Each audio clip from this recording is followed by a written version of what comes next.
Operation flash out अंतर्गत संयुक्तरित्या अवैधरित्या रेती उपशावर करणाऱ्यावर धाड. नांदेड जिल्ह्याचे पोलीस अध्यक्ष श्री अविनाश कुमार यांच्या मार्गदर्शनाखाली ऑपरेशन फ्लॅश आऊट अंतर्गत सर्व पोलीस स्टेशन प्रभारी यांना अवैध रेतीची चोरटी वाहतूक व विक्री करणारे मालक व चालक या लोकांवर कारवाई करण्याचे आदेश दिले होते.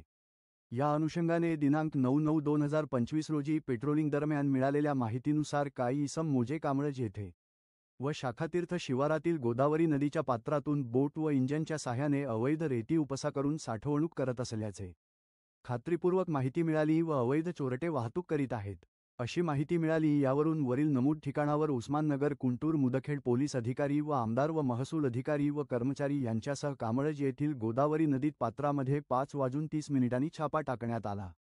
या कारवाई लागणारे साहित्य फायबरच्या 4 मोठ्या बोट, 4 छोटे इंजन व बोट असा एकूण 1 कोटी रुपयाचा मुद्देमाल जप्त करण्यात आला व आरोपीविरुद्ध कायदेशीर कारवाई करण्यात आली आहे.